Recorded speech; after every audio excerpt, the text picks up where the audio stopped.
Halo, assalamualaikum. Ketemu lagi ya. Ya, kali ini karena belum dimulai kompetisi ya, paling saya seminggu sekali update-nya. Masih dengan transfer, terus ada tarik ulur antara De Jong, Barcelona dan MU ya. Terus ada yang resmi juga dan ada hasil dari pramusim lah. Salah satunya pertandingan Milan lawan Köln kemarin ya, di piala apa ya itu tuh, pokoknya dari itulah, sponsornya dari Telkom ya, dan itu ada teknologi kamera ya di situ.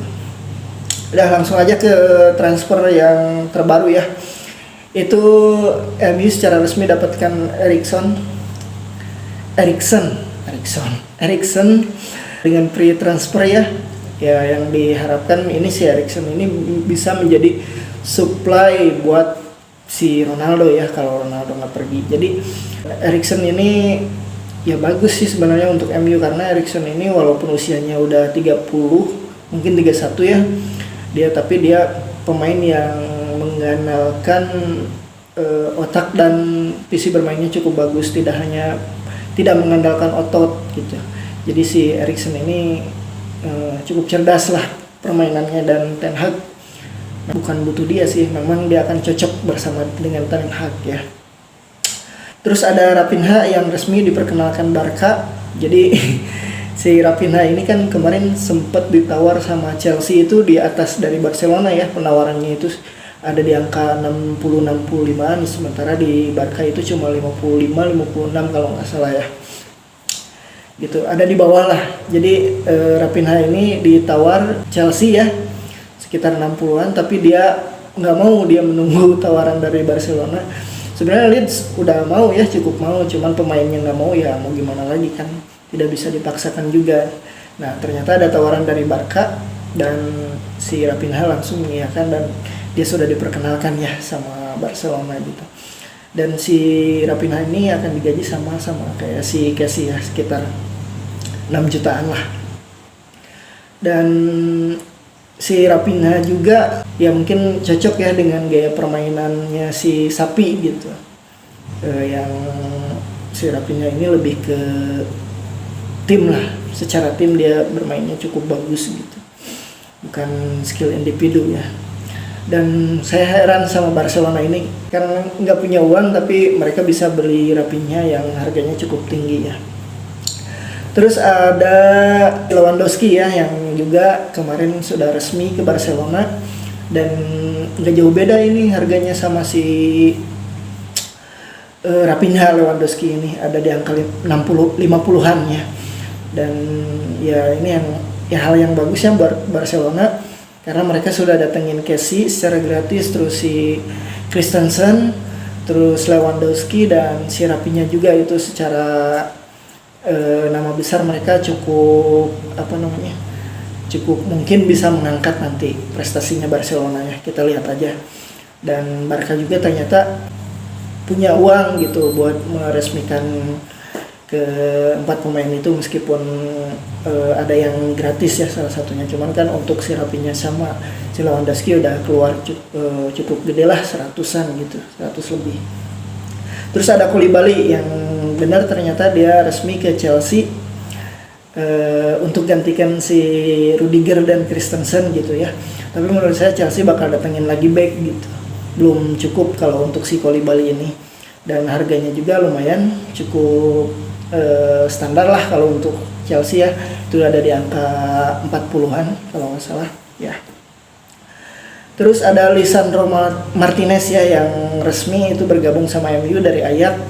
Dan kayaknya MU ini banyak mantan pemain yang bermain di Liga Belanda ya, sebagiannya mantan asuhan si Ten Hag juga, dan itu hal yang bagus buat MU. Dan MU nggak ngandelin nama besar untuk kali ini, mereka bakal ngandelin pemain-pemain yang memang mau bermain buat MU gitu, bukan pemain bintang yang berlabel bintang gitu. Tapi si Ten Hag kayaknya bakal membuat MU ini bakal bermain ya selayaknya tim gitu, dan menurut saya MU bakal bisa bersaing sih nanti ya. Terus ada Kimpembe juga ternyata tuh kan yang diminati sama Chelsea. nggak tahu nih si Kimpembe mau keluar nggak dari PSG ya. Tapi kayaknya kalau dia ditawarin kontrak dan sama kayak di PSG dan bakal starter, kayaknya dia bakal mau gitu. Terus ada De Ligt yang ya ditawar sama Munchen ya, kemungkinan besar dia bakal ke Munchen.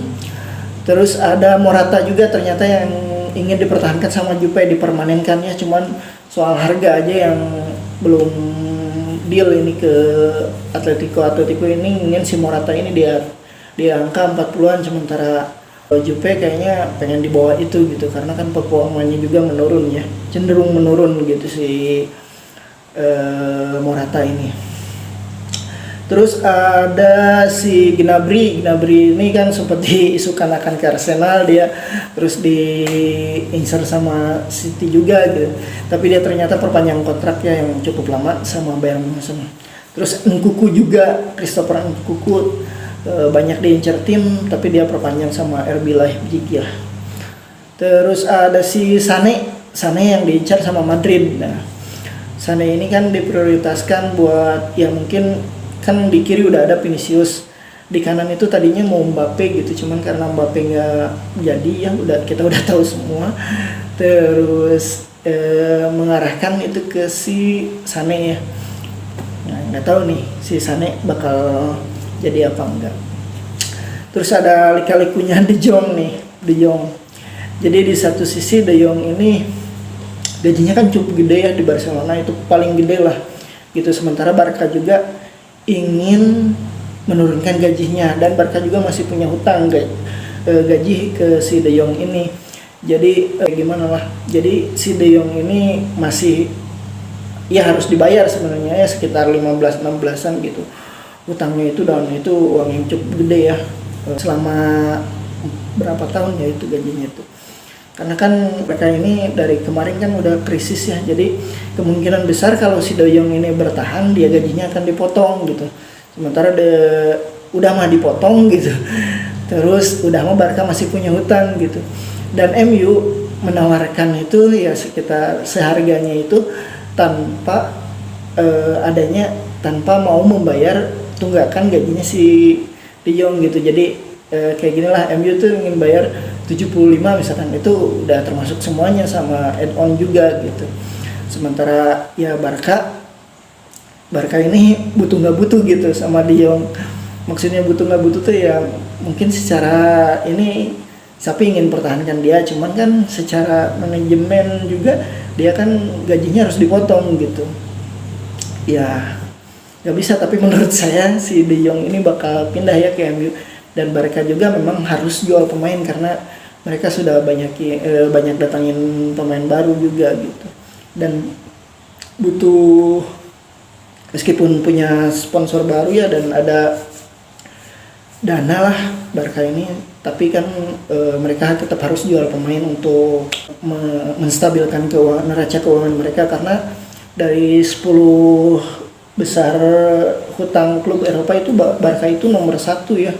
Barca nomor 1 tuh, terus ada Spurs juga yang masuk 5 besar, terus ada Juve juga ternyata di urutan kedua tuh, terus ada ya Milan, Madrid juga termasuk, Inter juga termasuk di 10 besar itu gitu.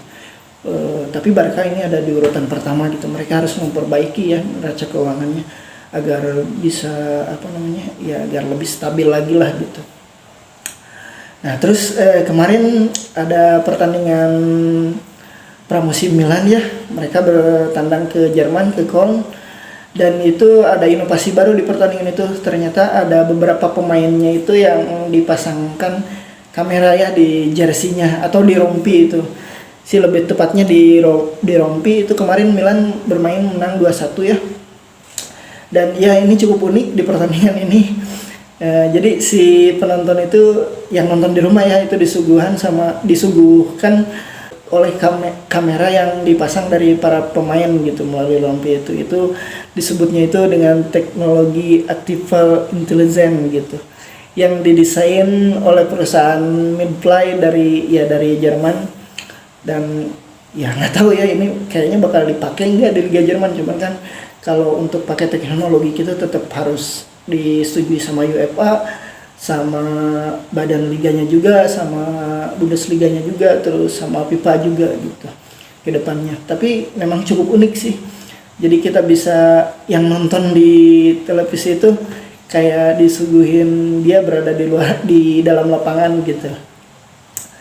Dan ya adalah cuplikannya ya kalau ada yang nonton itu. Dan gol si Milan itu menang dengan 2 gol Giroud ya. Yang satu asisnya keren banget dari si Rebic dan penyelesaian yang tenang dari Giroud. Terus yang kedua itu golnya cantik banget dari Giroud, dan Kolm juga memperkecil kedudukan lewat tendangan sudut ya mereka. Ya paling itu yang bisa saya sampaikan ya. Sebentar lagi mungkin Liga nanti ada di awal Agustus, dan Liga Inggris yang untuk awal Agustus itu mulai pertama. Dan bursa transfer ini masih panjang ya, masih ada sekarang bulan Juli baru pertengahan, Juli, Agustus sampai awal September gitu. Dan bakal ada banyak kejutan juga sih nanti. Yaudah paling segitu ya, terima kasih sudah menonton. Assalamualaikum.